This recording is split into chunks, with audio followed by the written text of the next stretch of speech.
Okay. Good morning, dear students. I'm your educator for BCom 6th semester. My name is Sakshi. और हम target Gurukul पर शुरू करने जा रहे हैं हमारे बीकॉम 6 सेमेस्टर्स की जितने भी लेक्चर्स हैं. We are starting with the two major subjects which are auditing and auditing managers, accounting for managers. और ये ऑडिटिंग की पहली लेक्चर है. So we are going to start with our auditing. Okay. सबसे पहले ऑडिटिंग में auditing क्या होती है. देखिए, ऑडिटिंग ऐसा कोई भी प्रोसेस है जिसमें जब हमारी एक कंपनी होती है या हमारी जो भी फिनेंशियल यूनिट्स होती हैं, उन फिनेंशियल यूनिट्स का बुक ऑफ अकाउंट्स को ऑडिट किया जाता है. बुक ऑफ अकाउंट्स को ऑडिट करने का मतलब है these financial books have to represent the true and fair picture, the true and fair financial position of the business. Auditing का जो मेन पर्पस है वो ये होता है कि हमारा जो इन्वेस्टर है, जो हमारे बिजनेस में पैसों को इन्वेस्ट कर रहा है, उसको पूरी तरह से अपने पैसे कहाँ उपयोग हो रहे हैं, where the funds are being utilized, इसकी जानकारी मिल पाए. जब हम यहाँ पे स्पाइसर और पेगलर की डेफिनेशन को देखते हैं तो ये प्रोसेस और कंफर्म हो जाता है. As you can see, Spicer और पेगलर ने क्या बोला? Auditing is such an examination of books. Now, इधर examination is made from the word examine. मतलब चीजों का निरीक्षण करना, to see whether or not they are up to the standard or not. Examination of books, accounts and vouchers. When we are talking about vouchers, यहाँ पे vouchers का मतलब है ऐसी कोई भी document, ऐसी कोई भी receipt जो फिनेंशियल ट्रांजैक्शन जो आपकी बुक ऑफ अकाउंट में आप दिखा रहे हो उनको वेरीफाई कर रहा है, उनका एविडेंस हो रहा है. Like for example, if you are doing a transaction of 10,000, you should definitely have a voucher of 10,000, right? तो यहाँ पे वाउचर का मतलब है ऐसा कोई भी डॉक्यूमेंट जो उस ट्रांजैक्शन को सपोर्ट कर रहा है. And the next thing and the very important thing is the balance sheet. Basically, when we are talking about auditing, we are actually talking about the balance sheet and the profit and loss account. Balance sheet और profit and loss account, और जब मैं profit and loss account बोल रही हूँ तो trading account उसमें by default included है. So the balance sheet and the profit and loss account are two most important elements which are showing how this entire financial transactions are being verified. The next thing is to give true and fair view of the state of the affairs of the business. यानी business के जितने भी transactions होते हैं उनका एक true और fair view provide करना. अब यहाँ पे ये एक इंपॉर्टेंट फिनोमिना बन जाता है financial period. Now see, financial period की अगर हम बात करते हैं वो डिफरेंट हो सकते हैं, बट डिफरेंट हो सकते हैं, उनको हम समय के साथ समझेंगे भी, बट हम जो बेसिकली रेफर कर रहे हैं that is of 12 months. So 12 months का ये फाइनेंशियल पीरियड होता है. और आपको पता होगा, आई अज्यूम पता होगा, नहीं है तो अब से जान लें कि this financial period generally a financial year starts from 1st April of every year to 31st March of the consecutive year. यानी अगले साल का 31 मार्च तक हमारा फाइनेंशियल ईयर कंस्टिट्यूट होता है. तो स्पाइसर एंड पेगलर की डेफिनेशन अगर हम कवर करते हैं, हमारे काफी क्वेश्चंस इसमें अटेम्प्ट हो जाएंगे, क्योंकि स्पाइसर और पेगलर ने शॉर्ट में बता दिया कि ये एग्जामिनेशन ऑफ बुक्स है जिनमें मुख्यतः बैलेंस शीट और प्रॉफिट और लॉस को हम इंक्लूड कर रहे हैं.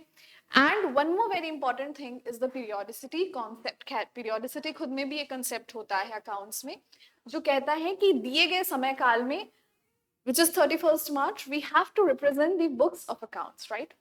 So what is the next thing that we're going to see over here?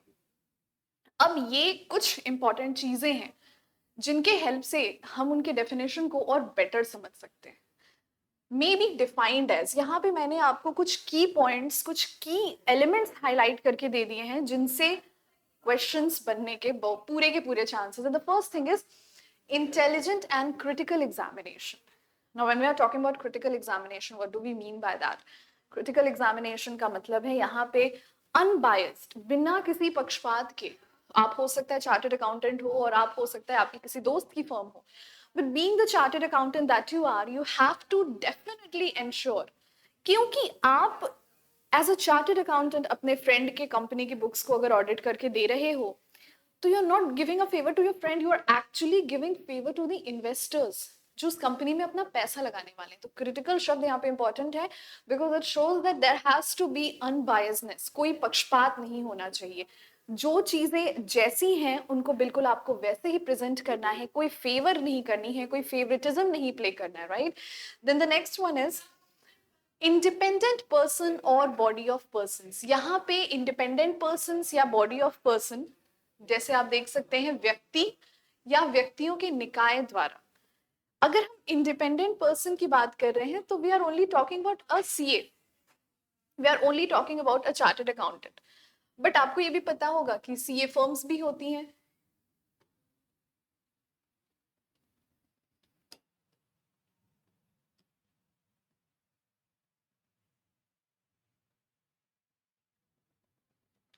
So CA firms की हम बात करें तो यहाँ पे एक चार्टर्ड अकाउंटेंट भी हो सकता है या चार्टर्ड अकाउंटेंट की फर्म भी हो सकती है।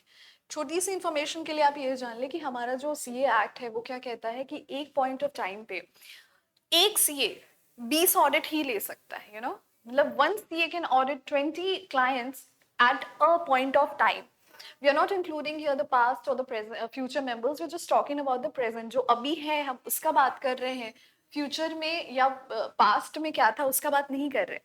तो अगर सीए फर्म में हम मान के चलें कि अगर हम एक सीए की बात कर रहे हैं जो कि 20 ऑडिट एक बार में ले सकता है, तो मान के चलिए आप अगर सीए फर्म है और उसमें 5 चार्टर्ड अकाउंटेंट हैं, हर 20-20 ऑडिट ले सकता है, तो total there be 100 audits for the company. और इसमें कोई पास्ट और फ्यूचर का हम इंक्लूड नहीं करते हैं, we only include the present one, right.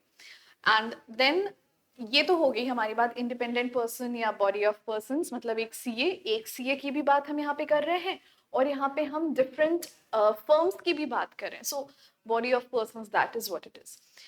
With the help of vouchers, documents, information and explanation received from the authorities, या फिर यहाँ पे जो अधिकारियों द्वारा हमें जितनी भी सहायता प्राप्त हो रही है, जो दस्तावेजों के रूप में हो सकती है, सूचनाओं के रूप में हो सकती है, एक्सप्लेनेशन या स्पष्टीकरण के रूप में हो सकती है। मतलब यहाँ पे कहने का केवल इतना है कि कोई भी डॉक्यूमेंट अगर हमारे ट्रांजैक्शन के लिए एज एन एविडेंस प्रोवाइड कर रहा है तो वो हमारे ऑडिटिंग के लिए इम्पॉर्टेंट है, और उसको प्रिजर्व करना, उस डॉक्यूमेंट को प्रिजर्व करना भी हमारे लिए इम्पॉर्टेंट हो जाता है।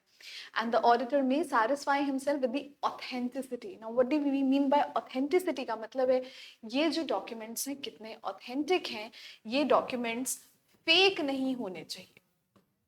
अगर ये डॉक्यूमेंट्स हमारे फेक हैं तो ऐसे सर्कमस्टांस में this will again be a crime, a civil crime in the auditing act. मतलब अगर हम किसी गलत डॉक्यूमेंट को प्रोवाइड कर रहे हैं तो वो क्रिमिनल प्रोसीजर में आ जाता है, वो सिविल लाइबिलिटी क्रिएट कर देता है, राइट। तो यहाँ पे ऑडिटिंग की हमने 3 चीजें देखी, मेनली क्रिटिकल एग्जामिनेशन है, यहाँ पे वाउचर्स डॉक्यूमेंट्स की एक्सप्लेनेशन होती है, और ये इंडिपेंडेंट पर्सन या चार्टर्ड अकाउंटेंट द्वारा किया जाता है। तो अभी तक हम लोगों ने क्या समझा? अभी तक हमने समझा कि ऑडिटिंग है क्या, ऑडिटिंग का स्पाइसर और पेगलर का डेफिनेशन, क्योंकि वो इंपॉर्टेंट था, हमने उसे कवर किया, जिसमें लिखा गया था कि एग्जामिनेशन है बुक्स ऑफ अकाउंट्स का और बॉडी ऑफ इंडिविजुअल्स का। Then we came upon to the what is auditing can be defined as. तो ऑडिटिंग में हम ऐसे हर वाउचर, हर रिसीट, हर डॉक्यूमेंट की बात कर रहे हैं जिसके थ्रू हम ये इंश्योर कर पा रहे हैं कि हमारा ऑडिट एक वेरीफिएबल, ट्रू और फेयर व्यू प्रेजेंट कर रहा है। और वो ट्रू और फेयर व्यू कैसे प्रेजेंट करके देगा? ऐसे प्रेजेंट करके देगा जब उसको सपोर्ट करने के लिए कुछ एविडेंस हो। और ये सारा कुछ हम क्यों कर रहे हैं? ये सारा कुछ हम कर रहे हैं हमारे इन्वेस्टर्स के लिए, या जो भी हमारी कंपनी में फाइनेंशियली या नॉन फाइनेंशियली इंटरेस्टेड है, so that his money, his asset are safe in the business. Okay, let's move on with the next thing. Balance sheet की हम बात करते हैं। देखिए, बैलेंस शीट और profit and loss, mainly when we are talking about exam point of view से, तो ये दो हमारे ऐसे डॉक्यूमेंट्स हैं जिनकी ट्रू और फेयर रिप्रेजेंटेशन बहुत इंपॉर्टेंट हो जाती है। अच्छा, when I am talking about profit and loss account, हम ऑलरेडी उसमें ट्रेडिंग अकाउंट को इंक्लूड करके चल रहे हैं, because trading period that goes hand in hand. Okay, तो बैलेंस शीट और प्रॉफिट एंड लॉस अकाउंट की अगर हम बात कर रहे हैं, so just understand this very important thing. Balance sheet जो बिजनेस का ट्रू और फेयर व्यू देता है, आई थिंक बैलेंस शीट हम में से सबको पता है। अगर नहीं पता है, अगर हम में से कुछ लोग 12th तक साइंस थे और उसके बाद हमने कॉमर्स ले लिया है, so just understand balance sheet यानी चिट्ठा जो साल के अंत में प्रिपेयर किया जाता है, जिसमें एक साइड हम अपनी लाइबिलिटीज, लेफ्ट साइड में लाइबिलिटीज यानी कि दायित्व दिखाते हैं, राइट साइड में संपत्ति यानी कि एसेट दिखाते हैं। बेसिकली लाइबिलिटीज और एसेट्स को दिखाने का मेन मोटिव ये होता है कि हम सोर्सेस की यूटिलाइजेशन और सोर्सेस की एप्लीकेशन को दिखाते हैं, सॉरी सोर्सेस की, फाइनेंस के सोर्सेस को और फाइनेंस की यूटिलाइजेशन को दिखाते हैं कि पैसे कहाँ से आए, पैसे कहाँ पे गए। और जब एसेट्स और लाइबिलिटीज अंत में आके मैच कर जाते हैं तो वो बैलेंस शीट प्रिंसिपल ग्राउंड्स पे एक्यूरेट माना जाता है, बाकी उसमें भी फ्रॉड करना संभव है और ये फ्रॉड ना हो इसीलिए we are studying what, auditing. And then the next thing is the profit and loss account. तो प्रॉफिट एंड लॉस अकाउंट की अगर हम बात करते हैं, ये कौन सा अकाउंट होता है जहाँ पे हमारे net incomes, indirect income, indirect expenses दिखाए जाते हैं। Okay, so let's move on with the next thing. इसमें केवल इतनी सी बात कही गई थी कि बैलेंस शीट हमारे लिए ट्रू और फेयर व्यू ला कर देगा हमारे बिजनेस का, और प्रॉफिट एंड लॉस में जिसमें हमारी हर इनकम का स्रोत लिखा है और हर इनकम किधर से आई और हर इनकम किधर को गई, एक्सपेंसेस लिखे हुए हैं, उनकी एग्जामिनेशन करनी होती है। All right, then the next one is scope of audit. Scope of audit, it's not that important for exam point of view, but still हमें चीज़ों को अगर आगे प्रोसीड करना है तो स्कोप ऑफ ऑडिट में बस इतना कहा गया। देखिए, ऑडिट का जो डेवलपमेंट है वो लेट 70s में हुआ था, मतलब in the era of 1970s audit का हुआ था डेवलपमेंट। और जब हुआ था ना, तो ये मेनली टैक्स पर्पसेस के लिए हुआ था। इस चीज को जानने के लिए हुआ था कि क्या एक बिजनेसमैन जो टैक्स दे रहा है वो उसकी ट्रू इनकम के बेसिस पे दे रहा है। एज यू ऑल नो, हमारे इंडिया में प्रोग्रेसिव टैक्सेस चलते हैं। प्रोग्रेसिव टैक्सेस चलाने का क्या मतलब है? प्रोग्रेसिव टैक्सेस चलाने का मतलब ये है कि हमारे इंडिया में इनकम जैसे जैसे बढ़ती है, टैक्सेस उस पर वैसे वैसे लगते जाते हैं। तो जाहिर सी बात है, अगर मेरी इनकम कम है तो मैं कम टैक्स लाइबिलिटी में आती हूँ, और अगर मेरी इनकम ज्यादा है तो मैं ज्यादा टैक्स लाइबिलिटी स्लैब में आती हूँ। तो टैक्स ऑडिट का मेन मोटिव ही ये था कि क्या जिस इनकम पे कोई असेसी, असेसी यानी कि वो व्यक्ति जो टैक्स दे रहा है, तो हम उसे असेसी रेफर करते हैं, जिस इनकम पे कोई असेसी टैक्स दे रहा है क्या वो उसकी रियल इनकम है या फिर वो एक fake income, come income, under valuation of income करके हमें टैक्स दे रहा है ताकि उसकी लाइबिलिटी कम हो।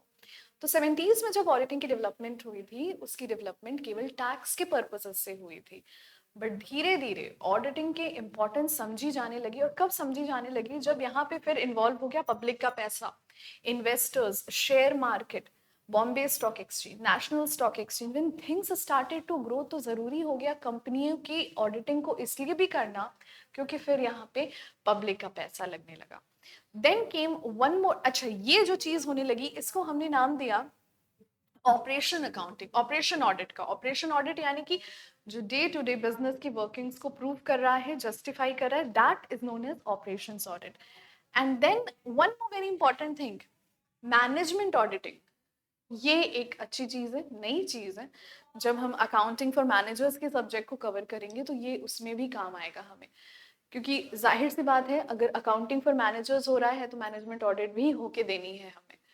तो ऑडिट का वेरियस पर्सपेक्टिव जैसे जैसे समय के साथ जितने ज्यादा फिनेंशियल रूल्स रेगुलेशंस फॉर्मुलेट होते गए, वैसे वैसे ऑडिटिंग में भी ज्यादा डेवलपमेंट आने लगी। तो हमें तीन चीजों का नाम याद रखना है। पहला है टैक्स ऑडिट, दूसरा है ऑपरेशंस ऑडिट, और तीसरा है मैनेजमेंट ऑडिट, यानी वो ऑडिट जो मैनेजमेंट में बैठे लोगों पे, जो हायरार्की के हाईएस्ट पोजीशंस वाले लोगों पर एक सुपरविजन और एक कंट्रोल प्रोवाइड करता है, that is known as management audit. Right, moving on to the next thing. So this was the scope of audit. Okay, now एक और चीज जो इसमें लिखी हुई है, we have to discuss about it. पहले ऑडिट का ऑब्जेक्टिव केवल डिटेक्शन ऑफ फ्रॉड तक सीमित था, मतलब कोई फ्रॉड ना संभव हो, कोई फ्रॉड ना हो पाए, that was the main ulterior motive of audit. अब केवल फ्रॉड की ही जांच पड़ताल नहीं करनी है, अब यहाँ पे आपने ये भी देखना है कि फ्रॉड नहीं है, ठीक है, बट क्या ये अकाउंटिंग स्टैंडर्ड्स को फॉलो कर रहा है? क्या अगर आप इंड एएस को फॉलो कर रहे हो तो is it authentic, is it following it और नॉट? तो यहाँ पे what I am trying to say is, पहले केवल गलतियां जांचने के लिए ऑडिट किया जाता था, अब अगर गलती नहीं है मगर जो चीज दिखाई जा रही है क्या वो भी सही है, क्या उसको किसी फेक वाउचर्स, फेक रिसीट से सो तो नहीं प्रूव किया जा रहा है? So this is one of the very important you can say phenomena and development जो ऑडिटिंग में 1970s से लेकर अब तक that now that we are studying उसमें जो फर्क आया है. So this is the scope of audit, right. Moving forward, ये थोड़ा सा और डिटेल में हमने दिखाया. एक बार इसको देखेंगे. An auditor has to certify the correctness. जब हमारे सामने ये शब्द आ जाता है ना, सर्टिफाई, सर्टिफाई से एक और शब्द बनता है, we all know that, right, certificate. Certify का मतलब क्या है? सर्टिफाई का मतलब होता है हमारा जो बिजनेस है वो काम कैसे कर रहा है, उसको सर्टिफाई अगर कोई कर रहा है तो वो डेफिनेटली एक अथॉरिटी में बैठा है, और उसका अगर सिग्नेचर उधर लग जा रहा है, if that person is signing those audit report, वो लाइबल हो जाता है. बिकॉज आप as a chartered accountant you have been given the authority by the government of India that you can certify the correctness. और अगर आपकी signature है उधर, तो बिजनेसमैन के द्वारा किया गया फ्रॉड भी सेकेंडरी है. आपकी सिग्नेचर है, आपने वेरीफाई करके दिया है उसको, आपकी लाइबिलिटी पहरे हो जाती है. तो सर्टिफाइड शब्द खुद में ही बहुत रिस्पॉन्सिबिलिटी कैरी किए हुए है. Moving on, an auditor has to certify the correctness of the books of account to detect errors committed by clerks and accountants. केवल एरर्स नहीं होंगे, एक्चुअली केवल एरर्स नहीं होंगे, उधर उधर फ्रॉड भी होगा. एरर डिटेक्ट हो जाता है, फ्रॉड इतनी आसानी से नहीं डिटेक्ट होता है, क्योंकि एरर, इस चीज को भी हम देखेंगे अगले लेक्चर में. जो हमारा मेन टॉपिक एरर और फ्रॉड के बीच फर्क पहचानने का ही होगा, और दोनों में डिफरेंस क्या होता है यही होगा. So when we are talking about errors, what we are talking about, कि हमारे एरर्स में ये होता है ना कि हम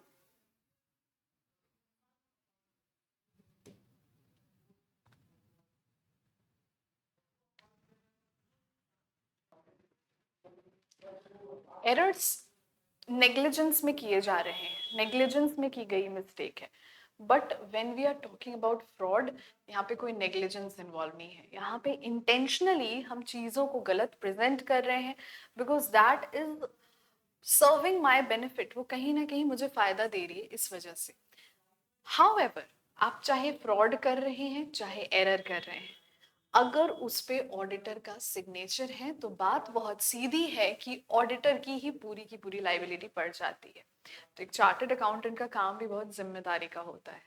okay, so it is of course true that if the verification is not conducted in a proper and satisfactory manner, results obtained would be wholly unreliable. मतलब अगर ऑडिट का प्रोसेस, ऑडिटिंग को अगर कायदे से नहीं किया जा रहा है, मतलब लेखा परीक्षक, यहाँ पे लेखा परीक्षक का मतलब ऑडिटर से है, चार्टेड अकाउंटेंट से है. तो अगर जो चार्टेड अकाउंटेंट है वो कहीं भी अपने काम में गड़बड़ी करता है, तो वो पूरी की पूरी फाइनेंशियल स्टेटमेंट अनरिलायबल हो जाती हैं, अनट्रूथफुल हो जाती हैं. और अनरिलायबल होने के कारण क्या होता है, वो गलत फाइनेंशियल पोजीशन को प्रेजेंट करती हैं, जो कभी कभी इन्वेस्टर को शायद इन्वेस्ट करने के लिए मोटिवेट कर देती हैं, जबकि ट्रू और फेयर पोजीशन अगर होती तो इन्वेस्टर इन्वेस्ट नहीं कर रहा होता. ये मटीरियलिटी कॉन्सेप्ट को भी रिलेट करता है. डिस्क्लोजर ऑफ अकाउंटिंग पॉलिसीज भी अगर हम बात करते हैं तो उसका भी मेन पर्पस ये रहता है कि इन्वेस्टर को पता होना चाहिए कि किन अकाउंटिंग पॉलिसीज को ध्यान में रखकर ये अकाउंटिंग के फाइनेंशियल रिकॉर्ड्स को प्रिपेयर किया गया है. So this was just little bit further explanation of scope of audit. तो ड्यूटीज ऑफ ऑडिटर पे आते हैं. अभी बहुत इंपॉर्टेंट है ये. दो ही पॉइंट्स हैं फिलहाल के लिए, दो ही पॉइंट्स हैं. अभी आगे इनको हम और डिटेल में देखेंगे. Arithmetical accuracy. अर्थमेटिकल एक्यूरेसी आप सबको आइडिया होगा, क्योंकि हम ट्रायल बैलेंस जब बनाते हैं तो trial balance is a form of a mini balance sheet. से कंफ्यूज मत होइएगा. आप ट्रायल बैलेंस में हम केवल अर्थमेटिकल एक्यूरेसी देखते हैं कि क्या हमारा डेबिट साइड और हमारा क्रेडिट साइड इक्वल है कि नहीं है. तो पहली चीज जो हम देख रहे हैं यहाँ पे वो है हमारी arithmetical accuracy. And the next thing, to check the book of accounts with help of all the relevant vouchers. वही चीज दोबारा से इसलिए क्योंकि दीज आर वेरी इंपॉर्टेंट और क्वेश्चन इन्हीं पे बेस्ड आएंगे. हम ऑडिटर की बात करें यहाँ पे, हमने अभी ऑडिटिंग की बात की थी, ऑडिटर में अर्थमेटिकल एक्यूरेसी को देख रहे हैं. और दूसरी चीज हम यहाँ पे क्या देख रहे हैं कि ऑडिटर ने बुक ऑफ अकाउंट्स को कायदे से वेरीफाई करके चेक करनी है, right. Right, now moving on to the next topic. तीसरी चीज है verify the asset and liabilities shown in the balance sheet. देखिए इसमें क्या क्या होता है ना, कभी कभी देयर इज अ पॉसिबिलिटी कि हमने अपनी कंपनी का एक एसेट दिखा रखा है, और हमने अपनी कंपनी का जो एसेट दिखा रखा है ना, उस एसेट की वैल्यूएशन हमने कर रखी है मान के चलिए 10 लाख, बट रियलिटी में ना ऐसा कोई एसेट एग्जिस्ट ही नहीं करता है। जब तक ऑडिटर फिजिकल लोकेशन पर जाके उस एसेट को चेक नहीं कर लेता है, चलिए हम गए, हमने देखा कि 10 लाख की सही में एक फिटिंग, एक फिक्सचर खड़ी थी, बट वो हमारी थी ही नहीं। तो ऑडिटर को केवल यही नहीं देखना है कि मशीन एग्जिस्ट या एसेट एग्जिस्ट कर रहा है या नहीं, ऑडिटर को ये भी देखना होता है कि वो एसेट बिलोंग किसको कर रहा है, और अगर बिलोंग कर रहा है तो ये जानने के लिए हमें क्या चेक करनी होती है, हमारी रिसीट, हमारी वाउचर्स। अगर हम 10 लाख का एसेट खड़ा कर रहे हैं तो जाहिर सी बात है केवल एक वाउचर ही नहीं होगा, हमारे कुछ बैंक ट्रांजैक्शंस भी होंगे, और एक लंबा चौड़ा प्रोसीजर होगा अगर यहाँ पे bank transactions, whether the way of loan और whether that money has been debited from your account, ठीक है। एसेट की फिजिकल वेरिफिकेशन करना बहुत इंपॉर्टेंट है। तो आपके सामने जो एसेट, अच्छा लाइबिलिटी का क्यों वेरीफाई करें भाई, लाइबिलिटी में तो क्यों कोई बिजनेसमैन अपनी लाइबिलिटी बढ़ा के दिखाएगा, बिल्कुल दिखाएगा अगर उसको टैक्स इवेजन करनी है, अगर उसको अपने प्रॉफिट्स कम दिखाने हैं, टैक्स चोरी करनी है, तो ऐसे में हम अपनी लाइबिलिटीज को भी बढ़ाकर दिखा सकते हैं। तो जो भी एसेट और लाइबिलिटीज हमारे बैलेंस शीट में किस में दिखाया जाता है, बैलेंस शीट में प्रेजेंट किए जा रहे हैं, वो एक्चुअली में एग्जिस्ट करते हैं या नहीं, ये भी ऑडिटर की जिम्मेदारी है, ये भी ऑडिटर को ही चेक करनी है। Then report to the client on the basis of the findings the following points। कौन से पॉइंट्स अभी आगे देखेंगे। रिपोर्ट टू द क्लाइंट का मतलब है भाई आप ऑडिटिंग कर किसकी रहे हो, आप ऑडिटिंग कर रहे हो अपने क्लाइंट की, और क्लाइंट के ही रिकॉर्ड्स को हम वेरीफाई कर रहे हैं, तो हमें ये देखना होता है जो भी उसके अकाउंट्स हैं, बुक ऑफ अकाउंट्स हैं, उनको वेरीफाई करने के बाद we have to give them a finding whether और not those accounts are correct. As an auditor जो भी सजेशन प्रोवाइड करने होते हैं आप उनको प्रोवाइड करते हो। आगे बढ़ते हैं इसी में। क्लाइंट को रिपोर्ट करने के लिए हमारे पास काफ़ी कुछ है। पहला, अब यहाँ से हमारा ऑडिटिंग और क्रिटिकल हो जाता है, बिकॉज अब हम जिन चीज़ों को पढ़ने जा रहे हैं इन चीज़ों के बेसिस पे ही पूरा का पूरा सब्जेक्ट रिवॉल्व करता है, और ये अपने आप में काफ़ी एग्जाम क्वेश्चंस को कैरी किए। द फर्स्ट थिंग इज, एक लिमिटेड कंपनी का ऑडिटर अपने रिपोर्ट्स को एनुअल सबमिट करता है। लिमिटेड कंपनी, देखिए कंपनी होती है दो तरह की, लिमिटेड, प्राइवेट लिमिटेड। अगर किसी कंपनी के आगे लिमिटेड शब्द का प्रयोग किया गया है तो मतलब ये है कि वो कंपनी पब्लिक कंपनी है। पब्लिक कंपनी है बोलने का मतलब क्या है, पब्लिक कंपनी बोलने का मतलब ये है कि इनके सिनारियो में पब्लिक का पैसा लगा है। तो अगर पब्लिक का पैसा लगा है किसी भी कंपनी में, तो कंपनीज एक्ट कहता है कि उनको एनुअल जनरल मीटिंग होल्ड करनी है इन एवरी 1 ईयर, और एनुअल जनरल मीटिंग में आपको ये बताकर देना है कि बैलेंस शीट का जो भी चीजें हमें दिख रही हैं वो कैसे हैं। और कंपनी की बैलेंस शीट तो बिल्कुल अलग तरह से बनती है, we will study that how that balance sheet is made, but just for explanation थोड़ा सा हम देख सकते हैं कि हमारी normal balance sheet T form में होती है, एसेट एंड लाइबिलिटीज, बट जब हम कंपनी की बैलेंस शीट की बात करते हैं वो बिल्कुल ऐसे जाती है। कंपनी की बैलेंस शीट में ऊपर हम लाइबिलिटीज दिखाते हैं और नीचे एसेट्स दिखाते हैं, और लास्ट में इनका टैली ऐसे मैच किया जाता है। ओके तो सबसे इंपॉर्टेंट चीज है कि अगर लिमिटेड कंपनी में, अच्छा ये कंपलसरी होता है, लिमिटेड कंपनी की ऑडिटिंग कंपलसरी होती है, पार्टनरशिप प्रोप्राइटरशिप की ऑडिटिंग कंपलसरी नहीं होती है, फिर भी लोग कराते हैं। क्यों? क्योंकि अगर उनको बैंक से लोन लेना होता है या टैक्स पर्पसेस होते हैं, कराते हैं। बट हम कंपनी की अगर बात करें तो यहाँ पर it is very much important that the company is presenting various types of assets and liability and they are showing it in their annual general meeting to the general public। Annual general meeting में जो आपके share holders हैं उनको आपको अपनी financial report present करनी है। ये ऑडिट रिपोर्ट ऑडिटर के द्वारा प्रेजेंट की जाती है। The work of audit usually depends upon the amount of discretion exercised by an auditor in his work। Okay, now this is pretty important. Experience बहुत count करता है। अगर आप पहले 10 साल से you're a CA and from 10 years you're auditing, जैसे teaching के भी प्रोफेशन में होता है, किसी भी प्रोफेशन में होता है, आपको पता चल जाएगा कोई काम एक एक्सपीरियंस्ड इंसान के द्वारा किया जा रहा है या किसी न्यूबी के द्वारा, किसी फ्रेशर के द्वारा किया जा रहा है। यू विल सी टीचर्स जो अपने अपनी सर्विस दे चुके रहते हैं काफी समय से, उनकी नजर उसी पे जाती है, उन्हीं चीजों पे जाती है जहां गलती होती है। यहाँ भी वही चीज लिखी गई है एक तरह से, इट इज जस्ट शोइंग कि यहाँ पे ऑडिटर का डिस्क्रिशन, यानी कि ऑडिटर का विवेक काम करता है। ऑडिटर कितना सावधान है, कितना केयरफुल है, और ये पूरी तरह से उसकी एक्सपीरियंस को दिखाता है दैट ही नोज कि कहाँ कहाँ गलतियां संभव है, कहाँ कहाँ फ्रॉड संभव है, और वो खींच के उन्हीं पॉइंट्स को स्क्रूटनाइज करेगा। और अगर उन पॉइंट्स पे आपके अकाउंटिंग रिकॉर्ड सही बैठ गए, तब तो फिर आपकी audit true and fair view present कर रही है। Otherwise the auditor can give his report qualified, unqualified, conditional, वो जो भी जीना चाहे। ये सब क्या है आगे हम पढ़ेंगे जब हम ऑडिट रिपोर्ट्स की बात करेंगे। मूविंग ऑन, एक ऑडिटर के लिए हर एक चीज चेक करना संभव नहीं है, आप भी समझते हैं। वो छोटे छोटे डिस्काउंट्स को नहीं चेक करके चलेगा। वो 100-200 रुपए, अगर करोड़ों का बिजनेस है, लाखों का बिजनेस है, तो हम 100-200 20 रुपए 50 रुपए पे अपनी ऑडिट को कन्वीन नहीं करेंगे। हाउएवर, यहाँ पे एक नई चीजें आप देख रहे हैं, इंटरनल चेक। इंटरनल चेक एक वो ऐसा सिस्टम होता है जहां पे हमारी कंपनी अपने पास से भी कुछ ऑडिटर्स, कुछ चार्टर्ड अकाउंटेंट एम्प्लॉय करके रखी रहती है। इन चार्टर्ड अकाउंटेंट्स और ऑडिटर्स का काम क्या होता है? इनका काम होता है कि ये कॉन्टिन्यूअसली एक इंटरनल ऑडिट का प्रोसेस करते हैं, कॉन्टिन्यूअसली निरीक्षण करते रहते हैं अपने कंपनी के बुक्स ऑफ अकाउंट्स का, ताकि जब एक्सटर्नल ऑडिटर बाहर से आए तो उसके हिसाब से चीजें परफेक्ट होनी चाहिए। क्योंकि एक्सटर्नल ऑडिटर को 15 से 20 दिन, बहुत हुआ तो 25 दिन दिए जाते हैं, और कंपनी के जितने ट्रांजैक्शंस हैं उनको तो 365 दिन किया गया है, और 365 दिन कोई ना कोई छोटा आइटम, बड़ा आइटम बिजनेस में आता रहा है, बिजनेस से जाता रहा है। तो ये बिल्कुल किसी भी ऑडिटर के लिए संभव नहीं है कि वो पूरे के पूरे कंपनी के रिकॉर्ड्स को उधर ही 15 से 20 दिन में वेरीफाई करके चेक कर दें, और उसमें 10-20 रुपए का भी अगर प्रॉब्लम है उसको भी स्क्रूटनाइज करे, करोड़ों का भी प्रॉब्लम है उसको भी स्क्रूटनाइज करे। It is not possible.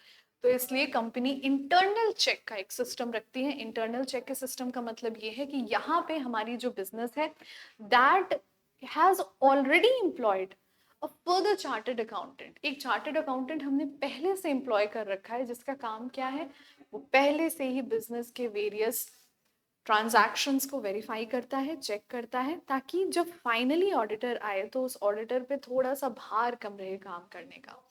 And generally auditors will also prefer that type of organization industry to work with. एक बार ऑडिटर सेटिस्फाई हो गया कि जो रिकॉर्ड्स प्रेजेंट किए जा रहे हैं वो उसके हिसाब से परफेक्ट है, सी the auditor should satisfy himself, ensure that the entries passed in the books are correct. ये एक बार वो सेटिस्फाई हो गया और उसको लग रहा है कि हाँ ये कंपनी के बुक्स ऑफ अकाउंट्स फिनोमिनली सही है और इनको वेरीफाई किया जा सकता है, वो अपनी सिग्नेचर दे सकता है। बट देन अगेन, सिग्नेचर देने के बाद कंपनी के द्वारा अगर कुछ भी गड़बड़ी की गई है तो पूरी की पूरी लाइबिलिटी ऑडिटर की हो जाती है। और ऐसे में अगर स्क्रूटनी के दौरान पाया गया कि कंपनी की बुक्स ऑफ अकाउंट्स नहीं सही है, कंपनी से पहले यहाँ पे सर्टिफाई करने वाले की गारंटी हो जाएगी, जो कि हमारे केस में हमारा ऑडिटर है। अच्छा, ऑडिटर कोई टेक्निकल इंसान नहीं है, इससे उससे भी गलत, यहाँ टेक्निकल इंसान करने का मतलब भाई इट इज नॉट इम्पॉर्टेंट। हाँ, अब तो हो गया है, अब तो अगर आप सीए का कोर्स कर रहे हो तो अब आपको कंप्यूटर की अच्छी वाली ट्रेनिंग दी जाती है, but we are talking about people who are in this industry from a long period of time, बहुत समय से हैं, जब शायद कंप्यूटर की भी, टेक्नोलॉजी की भी इतनी अबंडेंस नहीं थी, टेक्नोलॉजी इतना टेक ओवर नहीं किया था इस जनरेशन को उस टाइम पे। तो ऑडिटर के पास अलग अलग officials, you can see he has to rely upon the statement explanation provided by responsible officials.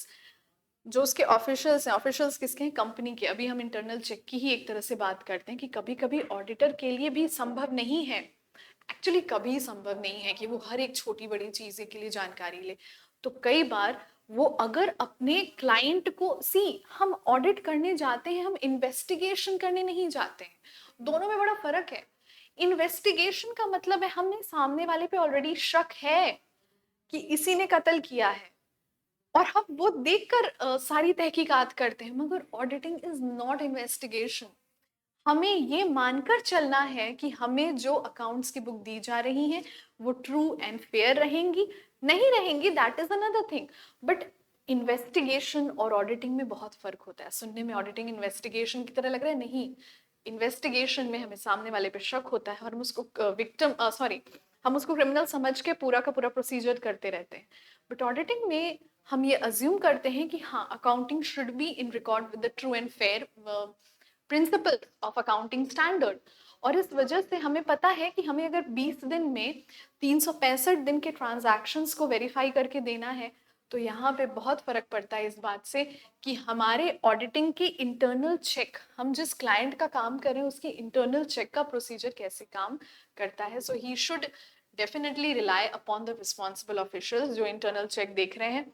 और दूसरी बात, जहाँ पे ऑडिटर को डाउट है, now we are talking about investigation, जहां पे ऑडिटर को लग रहा है कि यहाँ पे कुछ गड़बड़ी है, उन मैटर को और सीरियसनेस के साथ, जैसे यहाँ लिखा है, गहन जांच करी जानी चाहिए। जहां पे उसको शक हो रहा है, संदेह हो रहा है, जिन चीजों में फ्रॉड संभव है, जिन चीजों का फ्रॉड काफी ज्यादा होता है, और वो ऑडिटर के एक्सपीरियंस पे डिपेंड करता है। सो डेफिनेटली ये जो सीए की ट्रेनिंग पीरियड होती है ना, ये वही एक एक्सपीरियंस्ड चार्टर्ड अकाउंटेंट से एक फ्रेशर क्या कुछ सीख सकता है, चीजों को कैसे किया जाता है, उसी लिए होती है। क्योंकि काफी ऐसी चीजें हैं जो आपको आईसीएआई या चार्टर्ड अकाउंटेंट के एग्जाम्स नहीं सिखा सकते हैं, वो आपको एक्सपीरियंस से आएंगी। और क्योंकि जब एक फ्रेशर एक एक्सपीरियंस्ड व्यक्ति के अंडर काम करता है, वो उन चीज़ों को जानता है, समझता है, और फिर जब वो खुद उस खुद प्रोफेशन में आता है, तो ऑटोमेटिकली उसका भी एक डिस्क्रिशन डेवलप होता है, उसका भी एक काम करने का तरीका डेवलप होता है। राइट। अब थोड़ी सी और बात करेंगे, हम एरर्स के बारे में बात करेंगे। और एरर्स कितने तरीके के होते हैं? मैंने बताया कि दो चीज़ें होती हैं हमारे पास, एक होता है एरर, एक होता है फ्रॉड। सबसे इंपॉर्टेंट चीज आपने ये जान लेनी है कि एरर्स जो होते हैं ये नेग्लिजेंस से होते हैं। नेग्लिजेंस से होने का क्या मतलब है यहाँ पे? It is due to uncareful observation. अगर कोई गलती हो गई, कोई मिस्टेक हो गई, तो उसमें एरर्स आते हैं, त्रुटियां जिसे हमने कहा है। एरर्स कोई जानबूझ के नहीं करता। ये जो एरर्स होते हैं, जो फ्रॉड होते हैं, ये कोई जानबूझ के नहीं करता है। एरर्स नेग्लिजेंस में होते हैं, काम को ना समझ पाने के कारण होते हैं। और एरर्स उतनी बड़ी समस्या नहीं है जितनी बड़ी समस्या फ्रॉड है, क्योंकि एरर इज कंप्लीटली अनस्ट्रैटेजिक। यहाँ पे हम स्ट्रैटेजी लेके नहीं चल रहे हैं कि हमें ये गलती करनी है, गलती हो जाती है। मगर फ्रॉड की अगर हम बात करते हैं, ये पूरी तरह से स्ट्रैटेजिक होते हैं। एरर्स, फ्रॉड की डिस्कशन हम करेंगे हमारे अगले लेक्चर में। Till then, everyone take very good care of yourselves. So with that being said, हमारा आज का लेक्चर कंप्लीट हुआ। आपको वीडियो कैसा लगा? आपके न्यू एजुकेटर का आपको समझाना समझ में आया या नहीं आया? आप अपने कमेंट्स में ज़रूर बताइएगा। Kindly like the video, subscribe the channel. और बीकॉम 6 सेमेस्टर के लिए हमारे टारगेट गुरुकुल पे सारथी में जितना व्हाट्सएप ग्रुप है वो अवेलेबल है। व्हाट्सएप ग्रुप में आप अपने डाउट्स को पूछ सकते हैं, अपने सोल्यूशन को पा सकते हैं। So thank you everyone and take care.